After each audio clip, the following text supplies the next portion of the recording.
What's up, Death Dolls? And thank you so much for tuning in to our latest installment of Makeup and Murder, the YouTube channel where beauty and blood collide. I'm Nicky Elliott Nelson. And I'm Mocha Pennington. And I guess we're here doing this shit. So if you guys know how this channel works, it is a bi-weekly channel where we bring you two very interesting true crime stories, only lightly interrupted by our latest beauty and wellness hacks. Sometimes I jump in there and give you fitness, just things that are working out well for me and that I would like to share. And then we give you the story, and then we talk and we commune. It's a wonderful experience. It's beautiful. It's beautiful. Hope you guys like it. If you don't, that's okay. Gotta howl. No, I'm just joking. Anyway, so guys, the theme to this week's video is murder for hire. So we both have two very different stories. Mine was actually a recommendation by one of the Death Dolls in the comment section last week. I did my little bit of research and I was like, oh, this story is insane. Oh, honey. I have got to cover this. So, big ups. Thank you guys so much for making your recommendations. We love you so much. And we appreciate them so much. coming. Please keep them coming.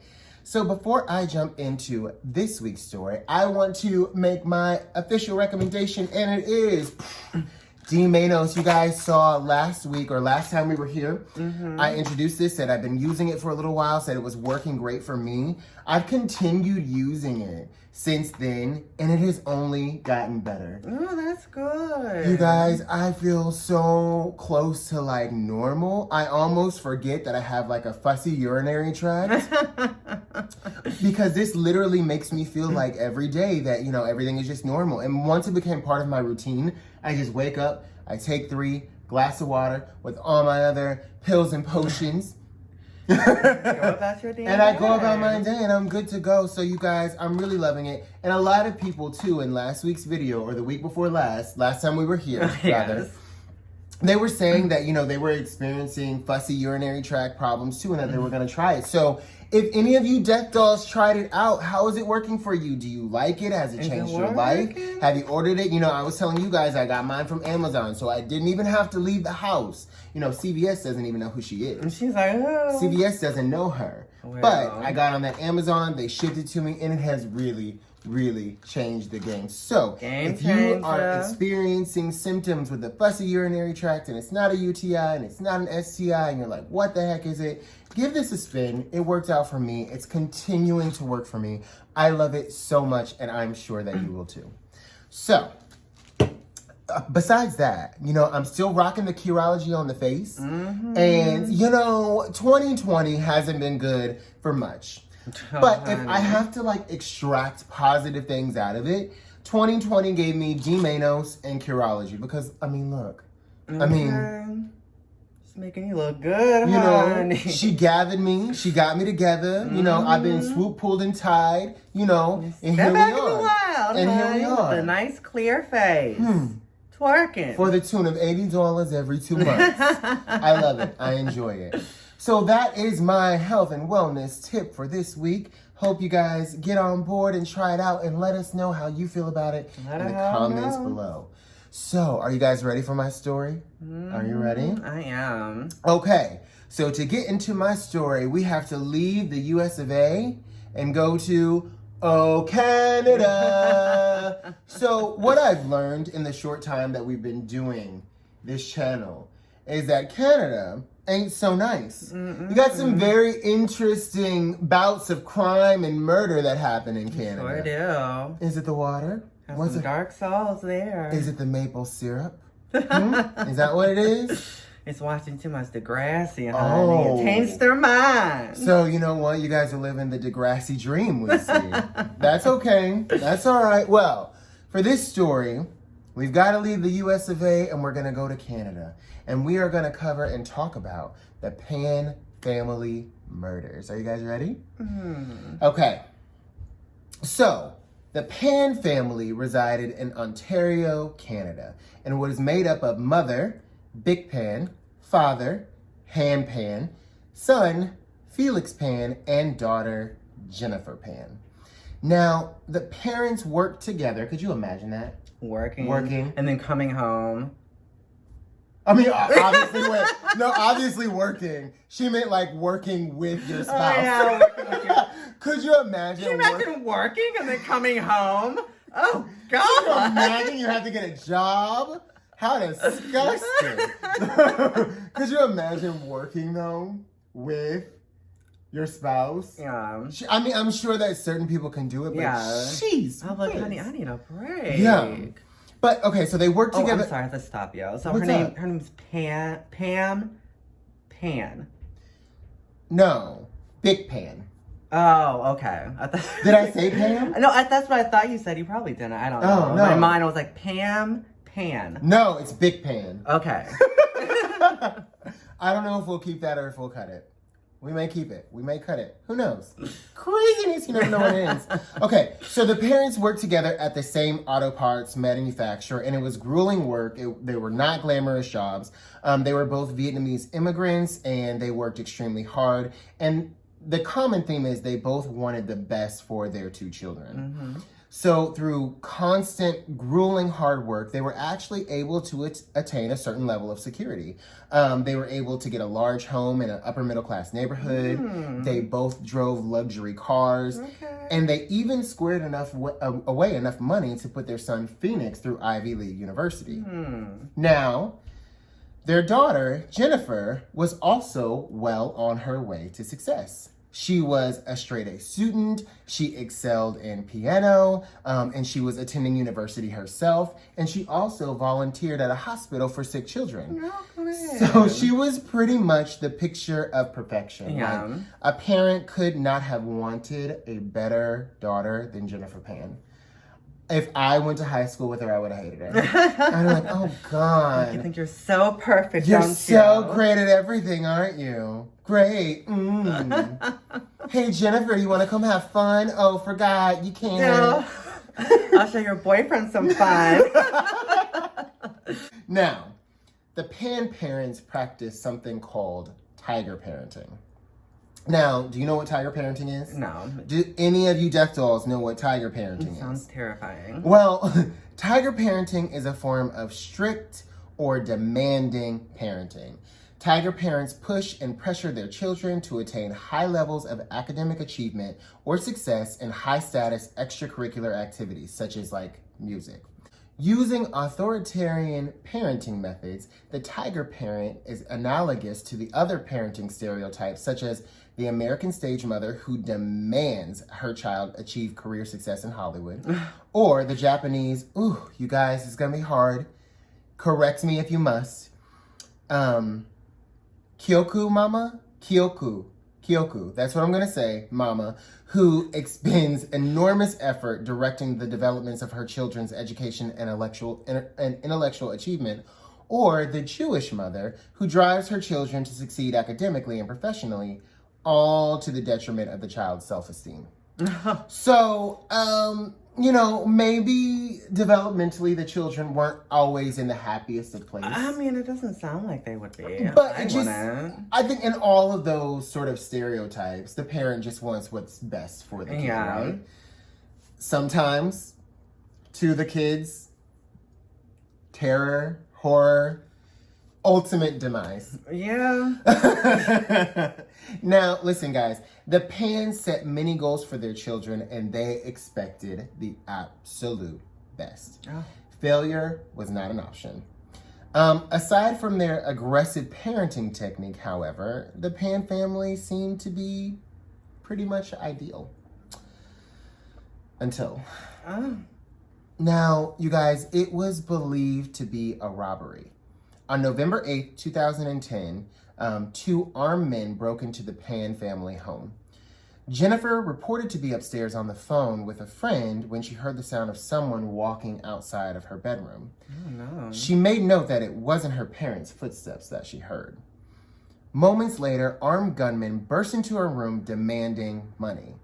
Now, with no other options, Jennifer gave them all of the money that she had saved from teaching piano lessons, a side job that she worked between accelerated courses at the university, and, volunteering at the hospital for sick children. Mm-hmm. So that ended up being like $1,000 or $1,500. And then she knew where her mom had stashed away some money too. So all in all, she ended up giving them like $2,500. And it's not, of course, actually dollars. It's whatever money is used in Canada. Yeah. And don't ask me what the conversion is, because I don't know. How much in American dollars? In Canadian dollars? How much is $2,500? Does anyone know the conversion? I know someone will. Yeah. Right? Let a hoe know. Let a hoe know in the comments below. Poets. It's poetry. Now, while Jennifer was being dragged from room to find money, her parents were being led to the basement by a second gunman. Was like ultimately leading her parents to the basement. God. Doesn't that suck? Like, what would you do in that situation, right? Like, you don't even know what you would do. It's like sheer terror. Just cry. Yeah. Now, on the 911 call, you could hear Jennifer explain that someone had just broken into her house and they were demanding money. Now, she had been tied to an upstairs banister and explained that she didn't know where her parents were, but that she heard a pop. The dispatcher then asked her if shots were fired, and she replied that she didn't know what gunshots sounded like. All she heard was a pop. And then suddenly in the background of the recording, you can make out the screams of Han, Jennifer's father. So in these recordings, and I advise that no one ever go, because it's awful. Have you ever heard a 911 call? It's the most sinister, stressful thing. I hate them all. Yeah. I don't like listening to them because it's just like such anxiety inducing. Like, that nothing good is happening. Yeah. 9 times out of 10, it ain't gonna be a nice day at the beach. You know what I'm saying? Exactly. Especially if it's like online or something, honey. They don't put the good 911 calls online. Like nothing great resides online. The only thing you can do online that's any good is like shop and order a pizza. Okay. Outside of that, nothing good happens online. Except for, Makeup&Murder. Exactly. Now, in the days to come, Han would hang on for dear life, and Bick was pronounced dead at the scene. Investigators were like trying to wrap their head around what happened that night, and all the while, no one was more distressed than daughter Jennifer. Upon arrival, police found her bound in the same spot the gunman had left her in. Now, investigators initially thought that was really odd. Do you find anything odd so far? I mean, they would bound her, but like her phone's in reach. So she had called them from a phone, but she was still bound. Yeah. And it didn't appear she had made any attempt to untie herself. So they brought her in for questioning. And they also had her demonstrate how she was able to reach a phone while she was bound. Yeah. But once she successfully demonstrated that to them, then, they sort of let her go. Well. Now, there were a few things that investigators found a little odd. If it was a home invasion and it was an attempted robbery, then why had the perpetrators left so many valuable things behind? Apart from the money that Jennifer had given them, almost everything else of value was just left.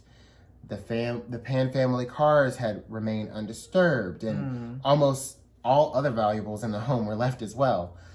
Also, why would the gunman murder, or at least attempt to murder, 2 of the witnesses, but then leave one to tell the story? Things just kind of weren't making sense. So they decided to do a little digging, right? It's what they're hired for. I mean, it's their job. Right. So it turns out that Jennifer Pan was a bit of a habitual liar. She was not enrolled in university. In fact, Jennifer had never completed high school. She'd been doctoring her report cards for years. Oh my God. Additionally, she was not volunteering at a hospital for sick children. It turns out the time she was supposed to be off at university, she was actually living with her boyfriend. One issue, Jennifer was forbidden from having a boyfriend. So all this would have been fine if she could just keep her parents from finding out. The only problem is her parents had recently found out. Oh. Yeah. So it seemed like the world that Jennifer had built for herself was slowly starting to disintegrate. But all she had to do was keep it together for a little bit longer and everything would be fine. She was the only survivor from the incident, right? Wrong. Remember Vic? Okay. He's away in the hospital in the intensive care unit holding on for dear life, right? Not Vic. Vic is mom. Han. Han is in the hospital holding on for dear life. I said it with such confidence too, didn't I? Like, I said it like, oh, I know exactly what's going on. Well, he had recently just woke up and things were about to get really interesting. When he was interviewed about the happenings that fateful night, Han had a very different recollection of how things went. He reported that he had seen Jennifer being quite friendly with one of the gunmen. Investigators knew that something funnier was happening at the forum than Jennifer would like to have admitted. Sounds like So, here's the crazy thing is, you're minding your own business, in your own house, doing your own thing, not bothering anyone. This crazy person comes in wielding a gun, and then you find your daughter being all chummy with just laughing, having a good old time. Just laughing and having a good time. One of the things that I didn't mention, in the 911 tape, you can hear Han begging for his daughter's life. Asking the gunman, please don't kill Jennifer. Oh, no. Please don't kill Jennifer. You could hear him begging, pleading, beseeching. So it was kind of sad. Yeah. Now, at this point, investigators decided that it was high time they called in Jennifer's boyfriend and that they have a little bit of a conversation. And it became almost abundantly clear that Jennifer and her boyfriend had not calibrated their responses very well. Oh, God. Oh, my goodness. Like, if you're going to do something like that, you need to, like, talk with the person to make sure everything you need to be on the same smoothly. page. Can we get calibrated here? Like, we just need to talk this through, figure out how did things happen, you know, before we're called in for questioning. You know, step one. Step one, you know. So, it appears that her boyfriend was part of the drug underworld. And he had put Jennifer in contact with two of his associates who were willing to murder her family and make it look like an attempted robbery. Not very well. Not very well. I mean, it wasn't great, right? Now, he facilitated and contacted and even provided Jennifer with a burner phone so she could get in contact with the hitman. Now, when viewing security footage from a nearby camera, you can see on that night, in Jennifer's room, her light flicks on and off 3 times. Now, on the surface, that seems completely innocent. Maybe you got a light out, honey, and you need to switch that. Well, if you read mysteries. The real is like me. I was like, something's happening over there. Okay, well, good. Because that's exactly what was going on. Because when you calibrate those events with the text messages that were coming into Jennifer's phone, the gunmen had texted her and were asking for VIP access. So investigators later put that together and concluded that when Jennifer flicked the light, she was actually letting the gunman know this is the residence. And then when they got there, they were, you know, saying VIP access. Jennifer went down and unlocked the door for them. See, if it's supposed to be a robbery, you would think that they'll, like, make it look like they broke in. Right? I mean, could you at least maybe break a window? Something? Anything? Nope, just walk right into the front door. I mean, okay, so I don't know. Do we have any Canadian death dolls? Do you guys still leave your doors open in the middle of the night? We 86'd that in America in like the 60s. I know like smaller towns. Yeah. A lot of people like leave their doors open. Well, I know in some small towns, like people leave their car door unlocked and their front and back door. They're like, oh. I'm like, come on in. Come on in. Oh, don't mind if you do. Make yourself comfortable. Yeah. I would be so scared. But apparently, I mean, I don't know. So, after finding all this information out, right, which they got from the boyfriend, who turns out to be the weakest link. Yeah. They call Jennifer in for one final interview.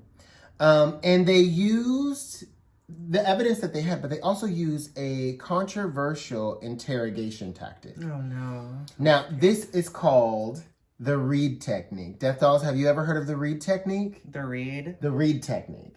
Have you heard like that's just throwing shade at her till she cries. I'm gonna shade you until you admit to it, damn it!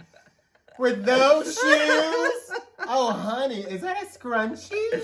Ever try some makeup? It sounds I mean, that's how it sounds. They're just like throwing shade at her, reading her to feel. Like, I'm gonna read you until you're so sorry for what you've done. Bring a Mariah Carey. So, you guys, apparently the Reed interrogation technique is comprised of 9 main principles. So, you confront the suspect with fake evidence, and then you develop themes to excuse the crime. You interrupt the suspect anytime they deny what's going on, and eventually the suspect is going to become quiet and withdrawn, right? So when they become quiet and withdrawn, you reduce the distance, so you come in closer, right? Because you're trying to facilitate an environment in which they, they're close to you, you're understanding each other, right? You offer them sympathy and understanding. And then you begin to introduce face-saving explanations. Listen, I know why you did this, right? I completely understand where you're coming from. It must have been difficult. Your parents were a nightmare. All you wanted to do was hang out with your boyfriend. You know what I'm saying? Yeah. Right? You develop admission into a full confession, and then suspect writes a full confession, right? Now, typically, this is a very highly controversial technique. And there's actually a video out there where the defense of this technique in this case is used, and I think he was a retired member of the police force, kind of defends the use of this technique in this case because he was like, well, I think it's okay in this case because she was guilty. And it's just like, well, I mean, you thought, but you would think that anybody you were using this technique on is guilty.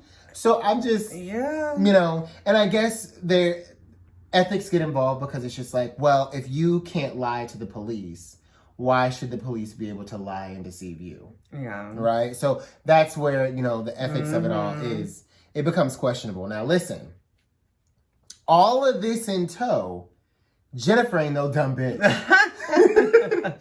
Jennifer ain't no dumb bitch. So, she finally breaks down and she offers a bit of an explanation. She says, you know what?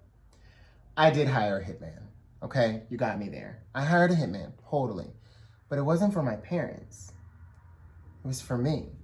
You see, I had been trying to commit suicide for so long and I just couldn't do it, right? I couldn't carry it through. So I just decided that I was going to hire a hitman. That way, they wouldn't have the same hangups that I did. Obviously, it was someone else. Surely they would be able to finish the job for me. So her lawyer would even argue later in court that the parents were targeted because Jennifer tried to call off the hit because, she didn't want to die anymore, right? She wanted to back out. Commitment issues.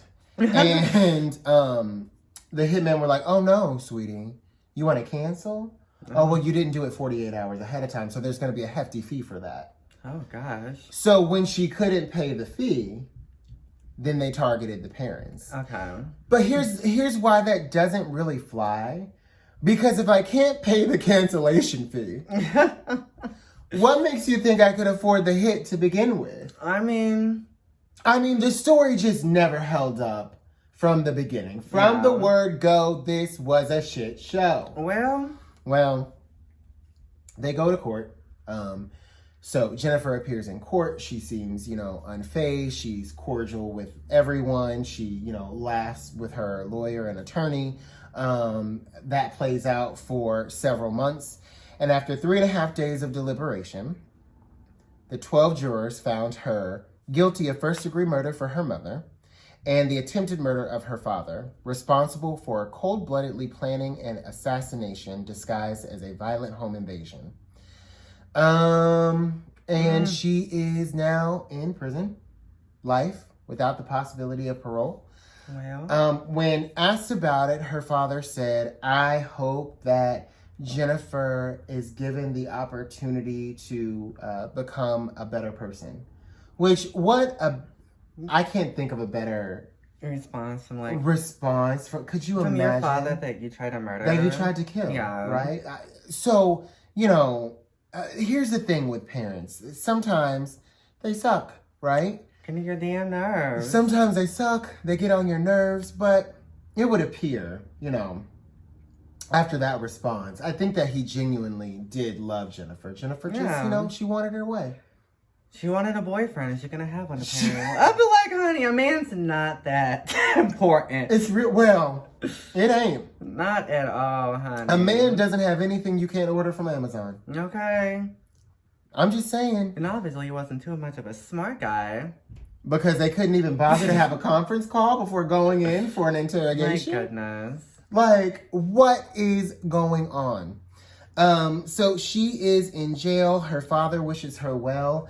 And she is no longer allowed to have any contact with any members of her family. So I guess in Canada, they can issue an order where you're no longer allowed to talk to certain people. She can't talk to none of her family now. My goodness. So that is the story of the Pan family murders. My goodness. Yeah, isn't that sad? That's crazy. Isn't that sad? Well, so mistakes were made.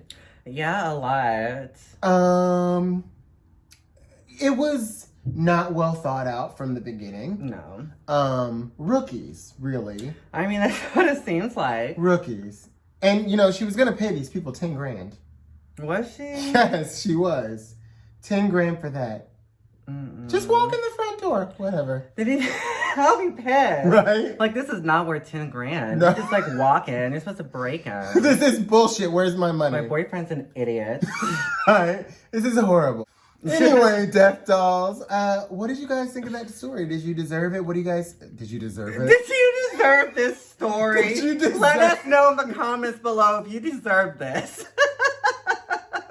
Did you guys enjoy that story? Do you think Jennifer got the time that she deserves? Are you? How do you feel about it? Let us know. Pause the video. Yeah. Let us know. Let us know. And in the meantime, we're going to go on a brief break and we'll be back with Mocha's story. So here's a few words from us. Hey, Death Dolls. Hope you guys are enjoying Makeup and Murder. If so, check us out on Tea Time, a YouTube channel where we talk about YouTube drama in all of its dirty little essence. Link in the description box. Okay, guys, back to the show. What a break, Death Dolls. Much needed. Happy to be back. Mocha, you ready to grace us with your story? Yes. Okay. Before I slip into it, let me talk about some products. Okay. Now, what I'm wearing on my eyes today is from the Milan palette from ColourPop. She's like $18. I got her on sale. She's cute. Yeah. I like her. She's cute. You've used her. I mean, yes. I'm not one of the people who's like, oh, I have to try to clean. I mean, I did, but honey, she's well loved. Yes. She's well loved. Now, this color right here, Like a Girl. I'm wearing this on my lids. I don't know if you can see. What's it called? Like a Girl. Oh, okay, cool. I'm wearing it's my favorite. It's like glitter, but not really. She's cute. I really like her a lot. Cool. And on my lips, I'm wearing, what is this? 82 from Half Caked Cosmetics. I got this in my BoxyCharm. 2 months ago, I think. No, she smells really good. She tastes like shit, doesn't she? Yeah. Why do you do this to us? It's so good that you want to eat it, but it's not edible. But it's not good. Unless, that. What was that palette? The toothpaste palette? The peach one, and it tastes like peaches, honey. You can have a little snack while you're doing your eyeshadow. I don't know that from personal experience. I've never in my life opened that packaging and, hey, don't be rude. All right. But I wanted to talk to you guys about a little hack that I like. So I ran out of lip liner probably like a year and a half ago. Oh, so just yesterday. And I was like, what am I going to use? Because I like to line my lips. Yeah. And I remember Patrick Starr, he used eyeliner, gel eyeliner, to line his lips black. Oh. And then so he can wear the black lipstick. So I was like, well, I have this eyebrow pomade by Morphe. I don't know if you can see it. In almond. So maybe I can just try that out. Yeah. Honey, I used the liner since. It Really? worked so well. Yeah. What? That's Holds cool. it in place. Oh, honey. Nice. I love it. Life hack. Y'all Love check it out. I think these are Love like, it. I want to say $5. It could be like. They're from Morphe. For Morphe. I mean, you can get an Anastasia one if you want, y'all. I don't care. But give it a try. Like. And then let us know in the comments how that works for you. It's a game changer. Yeah, perfect. Now, Okay. my story is about two roommates. And one of them killed the other because he kept buying dishes that they had no room for at all. Wow, so you're just gonna throw me out in public? Like, oh my god, at first I was just like, oh wow, two rooms. Oh wow, one of them kills the other, how violent. Then I was like, wait a minute, I'm in this story. And I'm being murdered because I keep buying dishes. Buying dishes, we have no, like we open up the damn thing. Bowls and plates all falling out. It's like we have. They were on no sale, Mocha. room What was I for supposed to these. do? Just leave them at Target? They were on sale. God. One of our plates dropped, the one that we really hate, the small one. And it Remember broke. it broke? We were like, Mocha oh, was happy thank as a God. fish in fucking water. She was so happy. I knew she was happy that plate broke. I was kind of happy about it I was too. like, thank fucking God. She had. Well, anyways. Right? Okay, so, murder. What's up? What is your story about? I'm so excited. Dahlia. You ready for it? You know what? I'm ready as I'll ever be. Now let's talk about Dalia Dippolito. She was born Dalia Muhammad on October 18th, 1982. Okay. To an Egyptian father and a Peruvian mother. Her family was described as very close and religious. Oh, so they got some secrets. They lived in New York until she was 13 and they moved to Boynton Beach, Florida. When she was 17, her mother filed for divorce from her father because he was having an affair, honey. Aren't they all? Well, when she was like 18 or 19, she started working as an escort. As an escort, she provided the girlfriend experience, which she would like go on dates with them, go to events with them. Okay. And sometimes sex would happen, sometimes it doesn't. It all just depends. But she was providing like an experience. Yes, the girlfriend experience. She was providing. She wasn't just out there slanging the punani. You know, Yeah. I mean, if you wooed her in the right way, like, you know, well, sex might happen. Or have an extra G. She's like, oh well. Yeah, but you don't know were if that's true or paying not. for her time. Okay, she wasn't low rent. Well. You were paying for time. Exactly. And if you got lucky, there might be a happy ending in there. You never know. Well, while she was out for drinks with her mother and aunt, she met Mike Stanley. He was well off, married with a child, but he said that his marriage was like rocky. It's always rocky. Why is their first go-to always find a mistress? How about try therapy? Okay, or communicate. You know, something. Hey, babe, when you do this, it makes me feel like this. Like, exactly. no, you know what their first thought is? Go find another hoe. Damn shame. Well, he was instantly drawn to Dahlia.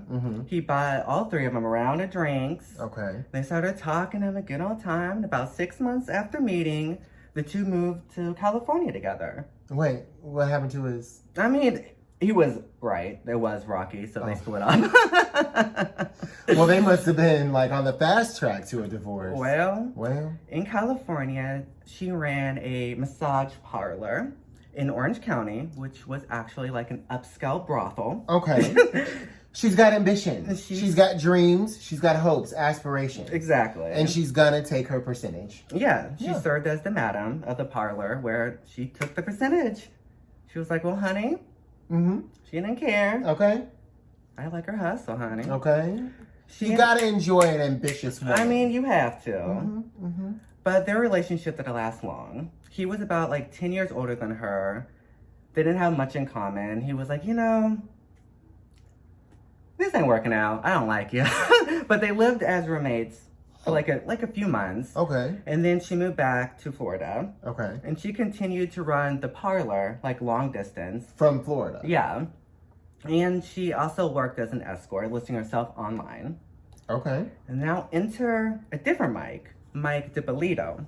Okay. Mike had a very troubled past. He was born in South Philly.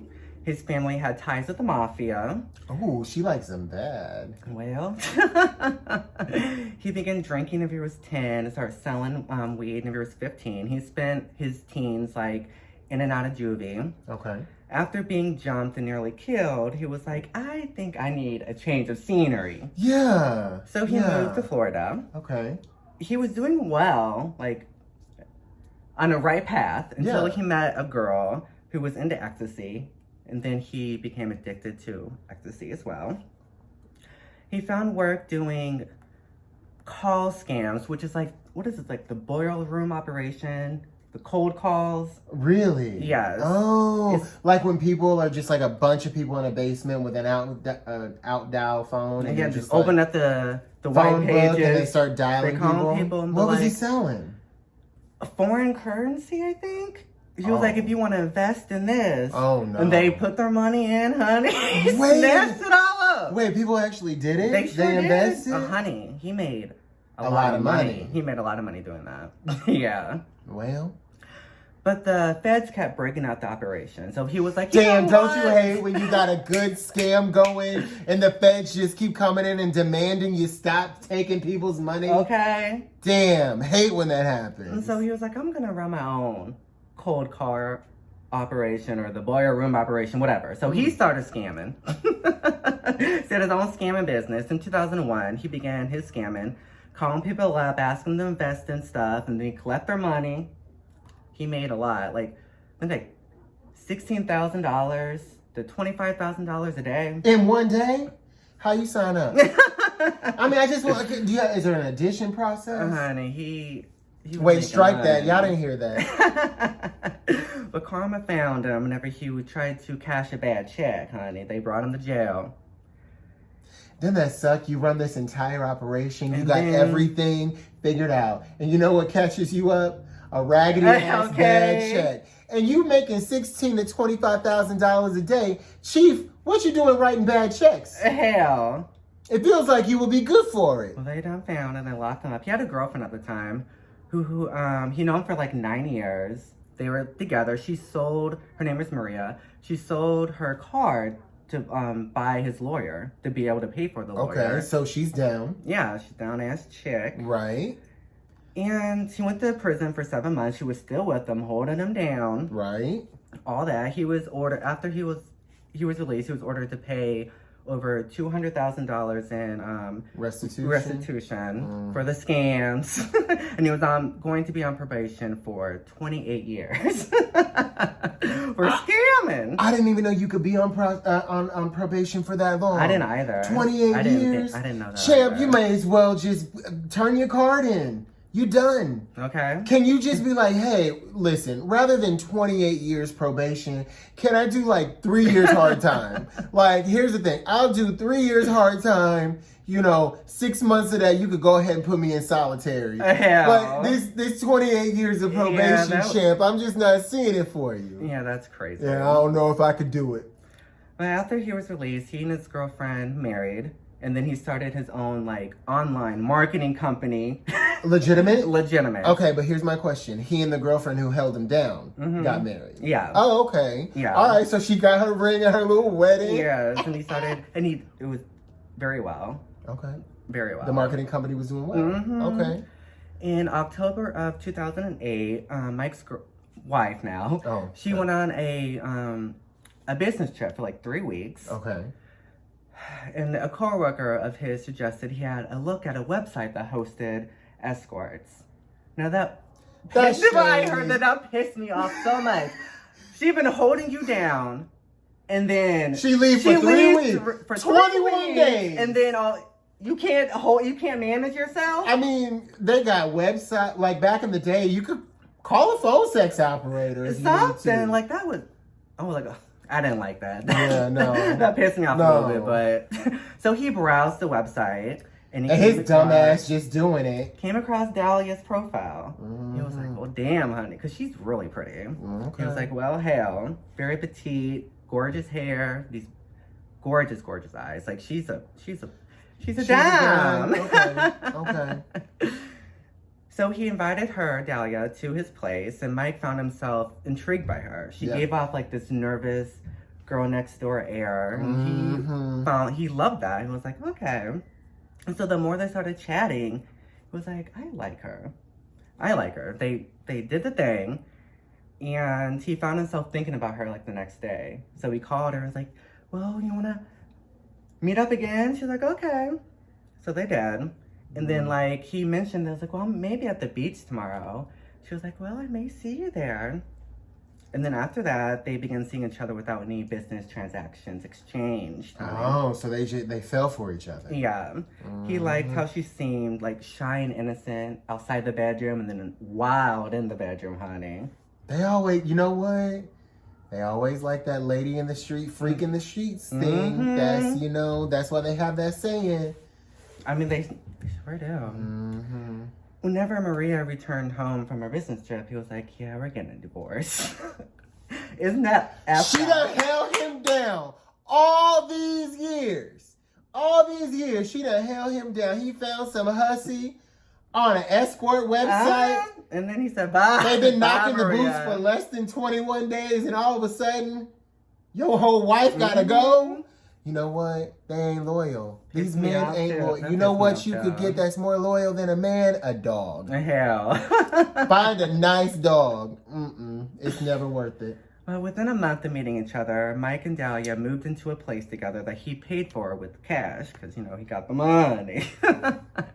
At the end of December of 2008, the two went to Vegas together to watch a UFC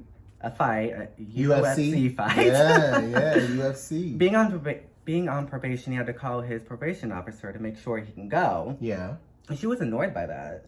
She was like, why can't we just pick up and go? Why you gotta call? Well, hold on, girl. I gotta call my PO officer. But see, Mary, she didn't ask all these questions, right? That's the wife's name, right?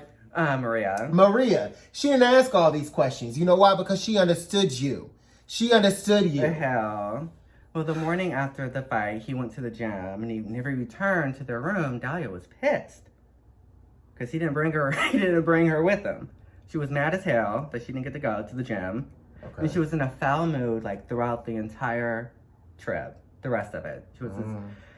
And then he was like, "Yeah, we're done." He broke up with her, and she was surprised. Because she was probably used to getting her way. She was like, no one has ever broken up with me before. That was her words. And then he said, well, honey, first time for everything. Is that what he actually said?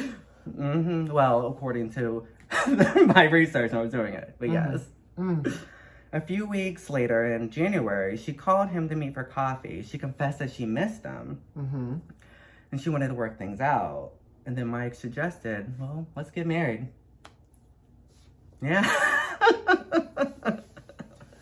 Okay. They were together for 2-3 months. Well, let's just get married. It's like, okay. So on February 2nd of 2009, the day after my birthday.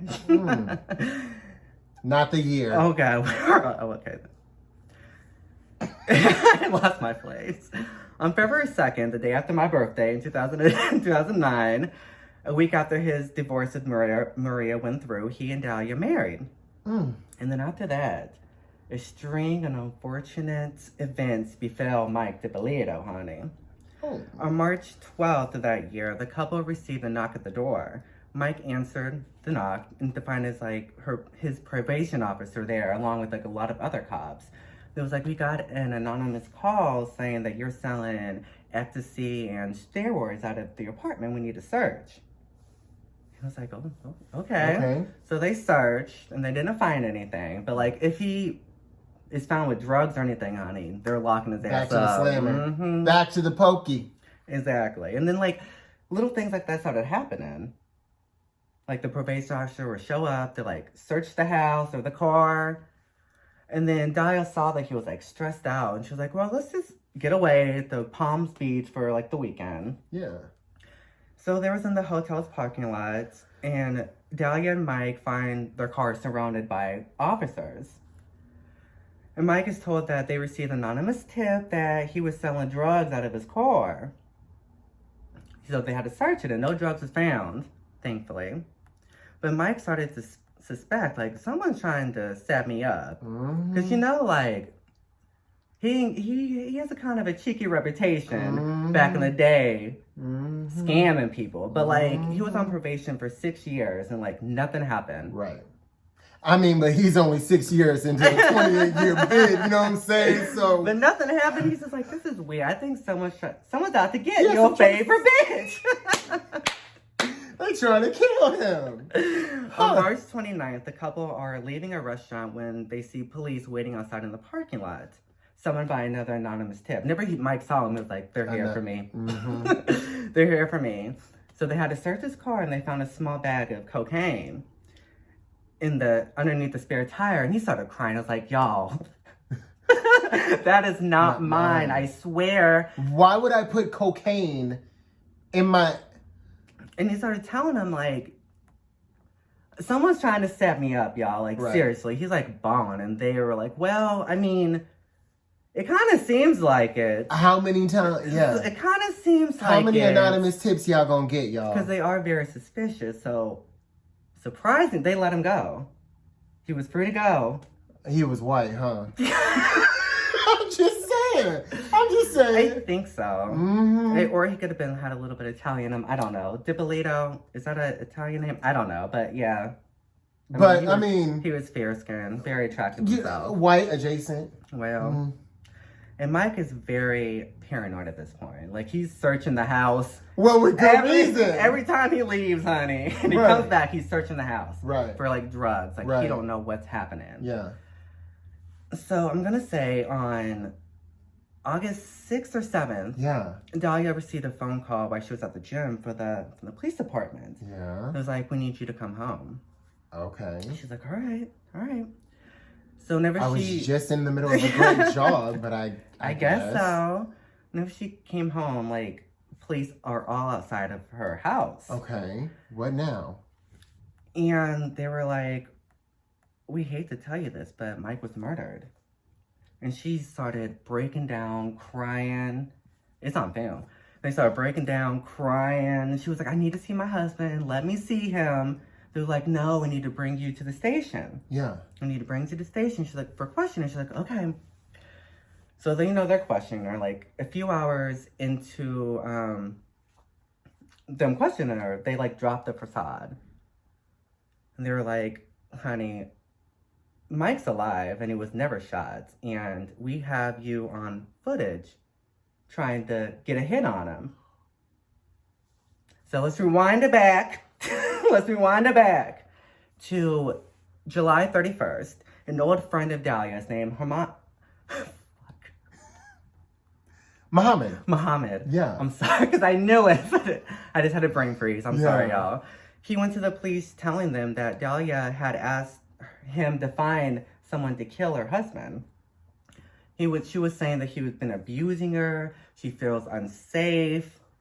She's scared of him. And he was like, no, I'm not gonna do that. So he always keeps, like, a gun in his glove compartment. So she took it out. She's like, well, I'm gonna do it myself. He managed to get the gun away. He's like, get the hell out of my car. Get out, you crazy asshole. Exact words, get the hell out of my car. You gotta go. But the police were like, well, we don't know if, like, this is true or not. Yeah. So, like, we need, like, more evidence. Yeah. So they put hidden cams in his car, and they wired them. And he's like, we want you to meet with Dahlia. She was like, okay. So he meets with her. And she's recorded talking about, like, she gives him the money for the hitman and all that. And they were like, well, I mean, we can arrest her, but we don't know if, like, the charges will stick. So they, on what was it? August 3rd, they have an undercover cop pretend that he's a hitman. And they started talking about the killing. And she pays him. So they had this undercover cop approach her. Mm-hmm. Isn't that entrapment? I mean, no, they like arranged a meeting. He was like, well, this is the hitman that your friend got you. Oh. Yeah. Okay. Yeah. So they're saying that Muhammad put him in touch with Homegirl. Mm-hmm. Oh. Yeah. He was like, very okay. sneaky. Mm-hmm. So we're back at the station now. After all that happened. They're back at the station, and then Dahlia was presented with all the video footage, all the audio, all the pictures. And she's like, honey, I didn't do anything. I didn't do anything. So she, after being presented with all of this evidence, honey, I didn't do nothing. So what did she say? That wasn't me? I mean, she didn't say that, but she was just like, that's not me. Or, I didn't do anything. I did nothing wrong. I did nothing wrong at all. They even, like, presented, like, the undercover cop. Like, you talked to, this is the guy. And she was like, I don't know him. What? I don't know who that is. I never met that bitch before a day of my life. So they brought her to jail. And from the jail, she called Mike. And she was like, honey, you need to believe me. He saw all the footage, he heard the audio, all the pictures. She was like, everything that you saw, you heard, they show that to me. Like, it's not true. What they're saying is not true. I did not try to kill you. I didn't know what's going on. Okay. So her trial began on April of 2011. Her attorney argued that the entire thing was set up as a way to get Mike to be cast in a reality show. But I thought she didn't know what was happening. Well, they said that he was trying to like get cast in a reality show. Like everyone was in on it. Muhammad, her friend, was in on it, and Mike. But Muhammad he's not gonna corroborate that story. Well, and they said like Mike believed that like if a hit for or a murder for hire plot was like in the headlines, then like it'll be like everyone will be like, oh, okay, it'll like increase his chances of fame, pretty much. And Mike's internet search history showed that he was looking at like reality castings in Florida and castings in VH1. Mm-hmm. And Dahlia's phone records were shown in court. Okay. And it was revealed that she had a client of hers named Well Hung Kevin. That he's the one that made all those anonymous calls. Mm-hmm. And it's believed that Dahlia wanted her husband murdered in order to keep all of his money. Well. And, like, despite paying, like, everything he had to, like, he still had, like, a nice chunk of change. Yeah. So she wanted him killed. She was like, well, I need to kill him for the damn money. On May 13th, Dahlia was found guilty for soliciting the kid to commit first-degree murder, and she was sentenced to 20 years. So she's still in prison? She is. Oh. She is. Well, you know what, men? Let this be a lesson to you. Be faithful to your loving wives. Okay. Okay? Everything that glitters ain't gold. Hell. Except for us. No, I always wondered, like, did him and Maria get back together? I mean, I wonder. I'm not taking that loser back. I wonder. I'm like, oh, now you want me back after that bitch tried to kill you? Okay. Get off my line, dweeb. Now, there's, like, a lot of details. Like, Stephine Harlowe, like, if you guys are interested in this case, like, I would check out her videos. I'm going to link them down below. Like, yeah. There's so many more details that I wasn't able to, like, put in here because we were... The video would have been 3 hours. Yeah, it's just, like, trying to, like, condense over time. Like, check it out. I'm going to link both the videos down below. Like, ours is the abridged version. She'll give you the full tea. Yes, all the full details. spill. Yes. Oh, my God. Crazy. You know what? I've always kind of wondered, like, what kind of personality it takes to commit such, like, a heinous crime. Or to just, like, backstab people or do just, like, crazy shit. And then when presented with evidence that shows that you did it, you completely pretend that you didn't. She was like, I didn't do it. Like, her and Muhammad, like, they known each other for, like, a long time. They were, like, an on and off friends with benefits. Oh. And, like, he was gonna, like, get married. They had, like, an arranged marriage that their families, like, did. Yeah. And she was pissed about it. She came over one time. His wife was home after the damn fool. You know, she sounds like a princess who's just used to getting her way. Yeah. And, I mean, it sounds like Mike was just one more thing that she was like, well, you're a means to an end, honey. And poor Mike. Poor Mike. Poor Mike. You know what? I seldom feel sorry for the... Well, you know what? I actually don't. No, because he Had Mike kept his legs closed... Okay. ...to online brothel running... Okay. ...then he wouldn't be in this situation. So you know what? Should have just stayed with Maria. He should have just They stayed said that, like, with he has, Maria. like, he looks, like, really hard and, like, a tough guy, but, like, inside he's, like, a teddy nice. bear. Yeah, he's just, like, soft and pink. Oh, poor guy. Well... Shit, Death Dolls. We made it through another one. Thank you so much for joining us. It's been fantastic hanging out with you. We really hope that you love it. We appreciate that you guys have been so engaging and subscribing and watching videos and going back and watching old videos and leaving stuff in the comments. Before we get out of here, we just want to say, you know, give us your suggestions. What do you want to see us cover? Please do. What do you want to see us talk about? What are you liking? What are you not liking? We're still new, so we're trying to get into the groove of it. What suggestions do you have? And I forgot to mention that I link all the products I mentioned and what I'm wearing on my face. Like, if you guys are interested, there's, like, links in the description box, y'all. Yes, and also we link, there are a myriad of articles and videos that we watch to help us sort of put this all together. Like, we do our research and then we sort of, because we have an hour time frame, we pick out the most important details so we can package it down for you. But you can always further investigate what we've said by looking in the description box below to see the links to the articles. So we're so glad that you guys took time out of your schedule to hang out with us. We appreciate you so super much. And you know what? We'll see you on the next one. And remember, life's a blush, and then you die.